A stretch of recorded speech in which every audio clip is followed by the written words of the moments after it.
जय संविधान, जय भीम, महात्मा गांधी की जय, गोडसे मुर्दाबाद। देखिए, आज जो बात मैं कहने जा रहा हूं, मुझे नहीं पता क्योंकि मैं कानूनविद नहीं। मुझे कानून की बहुत ज्यादा जानकारी नहीं है। मुझे नहीं पता कि इससे किसी की मानहानि होती है क्या, ये कंटेम्प्ट होता है क्या। अगर होता है तो पहले माफी मांग लेता हूं, क्योंकि मुझे बहुत ज्यादा कानून के बारे में ज्ञान नहीं है। लेकिन जो मैं कहने जा रहा हूं वो दिल से कहने जा रहा हूं, मन से कहने जा रहा हूं। और मैं समझता हूं कि देश की एकता अखंडता को बचाने के लिए और देश के संविधान को बचाने के लिए बहुत ज्यादा आवश्यक है। तो सबसे पहले जय संविधान, जय भीम, महात्मा गांधी की जय, गोडसे मुर्दाबाद।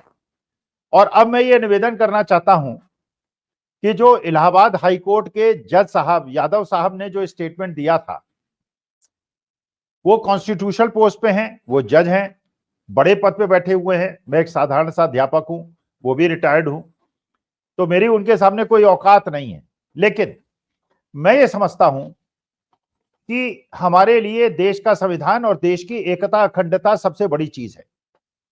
भारत माता से बड़ी हमारे लिए कोई चीज नहीं है, तिरंगे से बड़ी कोई चीज नहीं है, संविधान से बड़ी कोई चीज नहीं है। इस परिप्रेक्ष्य में मैं क्षमा याचना पहले कर लेता हूं कि अगर मेरी वजह से कोई अवमानना होती है तो पहले माफी मांग लेता हूं, बाद में माफी अगर कहेंगे तो फिर मांग लूंगा, लेकिन अभी मांग लेता हूं। लेकिन जो इलाहाबाद हाई कोर्ट के जज साहब ने स्टेटमेंट दिया था और ऐसे व्यक्ति द्वारा दिया गया वो स्टेटमेंट था जो कि संवैधानिक पद पे है, जो न्यायालय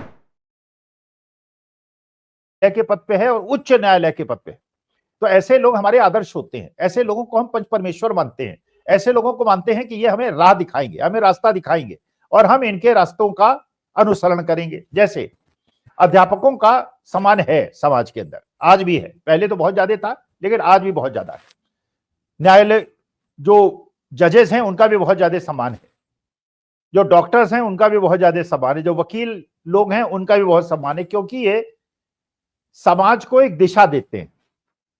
और इसीलिए मुझे चंद की कहानी का, पंच परमेश्वर का बात बात में संदर्भ देता हूं कि उन्होंने जो पंचों के प्रति हम लोगों के मन में भाव होता है उसका वर्णन किया था कि किस प्रकार से एक जज, एक राजा, एक डॉक्टर और एक अध्यापक निष्पक्ष होना चाहिए। निष्पक्ष हो और बाकी जो करे गलत काम उसको दंड दे और जो सही काम करे उसे पुरस्कृत करे। लेकिन अगर जज जो पंच परमेश्वर की कुर्सी में बैठे हैं वही संविधान को तोड़ने लगे, वही संविधान की मर्यादा को तोड़ने लगे और वही ये काम करने लगे जो कि देश की एकता और अखंडता पे प्रश्न चिन्ह उठा दे, तो ये बड़ा विचारणीय प्रश्न है। इसलिए मैंने पहले ही माफी मांग ली थी कि कोई अवमानना होती है तो माफी मांग लेता हूं। देखिए, मेरे हिसाब से यह बात सही है कि उनके खिलाफ कार्रवाइयां शुरू हो गई। यह भी सही बात है कि उनके खिलाफ इंपीचमेंट की कार्रवाई भी शुरू करने की बात हो रही है। यह भी बात सही है कि सुप्रीम कोर्ट ने सख्त रुख अपनाया है और इलाहाबाद हाई कोर्ट के अंदर भी जो रोस्टर बना है उसमें जज साहब से इंपॉर्टेंट जो मुद्दे हैं वो हटा लिए गए हैं, मुकदमे हटा लिए गए हैं। केवल वो वही सुनेंगे जो नीचे के कोर्ट से उनके स्तर पे आएंगे और 2010 के पहले के केस आएंगे, उसके ये जो सुना है मैंने उस हिसाब से मैं बता रहा हूं आपको। लेकिन मुझे ऐसा लगता है कि आज के तारीख में हिंदुस्तान के अंदर ऐसी बहुत ज्यादा शक्तियां एकत्रित हो गई हैं और संगठित हो गई और बहुत ज्यादा उत्साही हो गई, चाहे वो संवैधानिक पद पे बैठी हो, चाहे संवैधानिक पद पे न बैठी हो, चाहे वो उच्च वर्ग की हो, चाहे वो गोदी मीडिया हो, चाहे बड़े ताकतवर लोग हों या ताकतवर लोग न हो। लेकिन एक शगल बन गया है कि लोग आज के तारीख में देश की एकता अखंडता को कोई महत्व नहीं देते। हमारे देश के संविधान में जब ये प्रोविजन आज की तारीख में है कि our country is a secular country, हम सेकुलर नेशन है।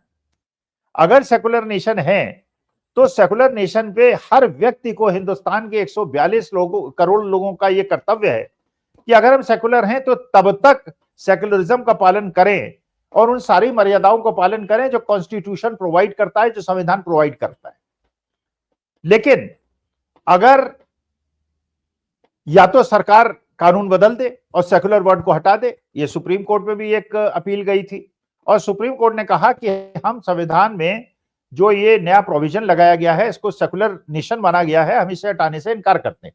तो जब सुप्रीम कोर्ट भी हटाने से इनकार करता है, जब भारत सरकार इस कानून को बदलने के लिए भी वो संशोधन नहीं करना चाहती है संविधान के अंदर, तो किसी भी आदमी 142 करोड़ लोगों में किसी का भी अधिकार नहीं है कि सेकुलरिज्म की भावना को ठेस पहुंचाए।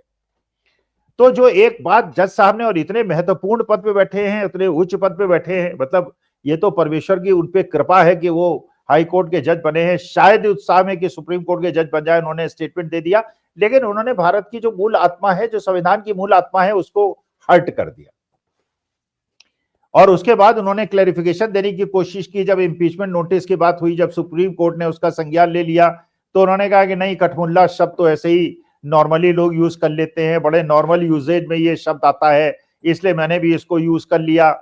उन्होंने ये भी कहा कि ये इसमें क्या बुरी बात है कि मेजॉरिटी शासन हो, मेजॉरिटी के हिसाब से निर्णय हो।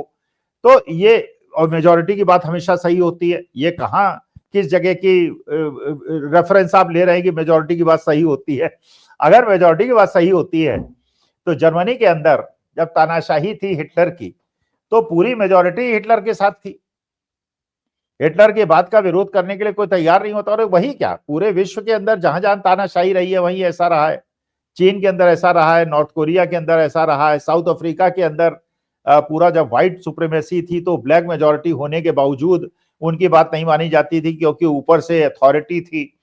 और ये समय समय अनुसार मेजॉरिटी या तो इधर होती है या मेजॉरिटी उधर होती है। भाई, जब देश हमारा आजाद हुआ, शुरू के 40-45 साल कांग्रेस का शासन रहा, एक छत्र शासन रहा, वो मेजॉरिटी में थे। आज के तारीख में 2014 से भारतीय जनता पार्टी शासन में है, वो मेजॉरिटी में है। लेकिन मेजॉरिटी में रहने के बावजूद जो लोकतांत्रिक व्यवस्था है, जिसमें रिप्रेजेंटेशन देने की बात है, जिसमें संसद की स्थापना की गई है और संविधान के अनुरूप चलने की बात हुई है, उसमें चर्चा है, उसके अंदर वोटिंग है, और वोटिंग होने के बाद ये डिसाइड होता है। ये कंपनीज के वर्किंग में भी होता है। आपको पता है कि लिमिटेड कंपनीज होती हैं, उसके अंदर एजीएम होती है, एजीएम के अंदर सारे शेयर होल्डर्स होते हैं, वो वोट करते हैं। जब एजीएम की अनुमति मिल जाती है तो बोर्ड ऑफ डायरेक्टर्स के यहाँ उसको पेश किया जाता है, तब उसको रिजोल्यूशन को फाइनल माना जाता है। इसका मतलब यह है कि जब तक किसी चीज का अनुमोदन ना हो जाए, अगर इस चीज का अनुमोदन कि आप किसी को कठपुल्ला कहें और ये कहें कि एक भीड़ इकट्ठा होकर एक छोटे से आदमी को जो माइनॉरिटी में है उसको मार सकती है, अगर इस चीज का प्रतिपादन संवैधानिक पद पे बैठे हुए लोग करें, तो इसका माने तो आप संवैधानिक मूल्यों के खिलाफ हैं, आप तो देश के लोकतंत्र के खिलाफ हैं, आप तो उस हमारी मर्यादाओं के खिलाफ हैं जिसके आधार पर देश का लोकतंत्र संविधान टिका हुआ है। तो मेरे ख्याल से जो मुझे लगता है, जो इलाहाबाद हाईकोर्ट के जज साहब को जो सजा मिली है, मेरी धृष्टता माफ हो, माफी मांग लेता हूं, लेकिन उसके लिए जो ये इंपीचमेंट नोटिस की बात हो रही है और सुप्रीम कोर्ट उनके ऊपर संज्ञान ले रहा है, इससे बेटर ये है कि उनको ये जानने का प्रयास हो, उनसे ये पूछने का प्रयास हो, और उनको, मेरे ख्याल से he should be interrogated as to why he uttered these words and whether he knew that this will be hitting the basic sentiments of constitution। और ये देश के लोकतंत्र के एक बहुत बड़ा खतरा है, क्योंकि हमारे हिंदुस्तान में बहुत सारे एरिया ऐसे हैं जहां कश्मीर के अंदर मुसलमान मेजॉरिटी में है, बहुत सारे एरिया ऐसे हैं जहां बिटकराइट्स मेजॉरिटी में है, बहुत सारे ऐसे एरिया है जहां पेरियार को मानने वाले बहुत ज्यादा मेजॉरिटी में है, कई जगह ऐसे एरिया है जहां के गाय को खाने वाले मेजॉरिटी में है, कई जगह ऐसी है जहां की गाय को खाना पाप मानने वाले मेजॉरिटी में है, कई जगह ऐसी है जहां पे केवल भात खाया जाता है, कई जगह ऐसी हैं जहां केवल गेहूं खाया जाता है।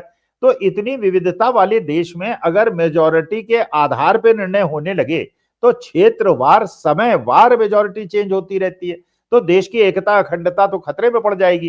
तो मेरे ख्याल से ये जो मुद्दा है, जो इलाहाबाद हाईकोर्ट के जज साहब ने कहा है, ये बहुत साधारण मुद्दा नहीं है, बहुत मामूली मुद्दा नहीं है।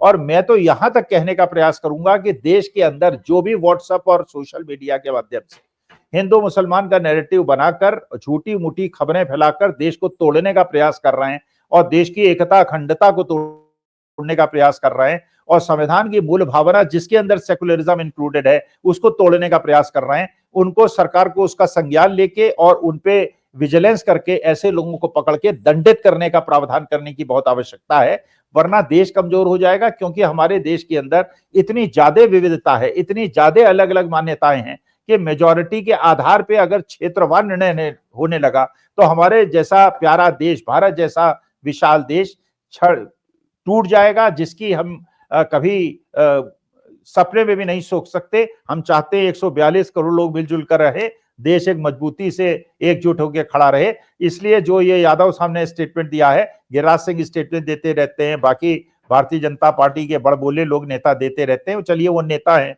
उनके लिए क्षम्य है क्योंकि उन्हें वोटों की राजनीति करनी है, लेकिन जो कोर्ट के जजेस हैं उनको वोटों की राजनीति नहीं करनी है। उनका एकमात्र उद्देश्य देश के संविधान की रक्षा करना है।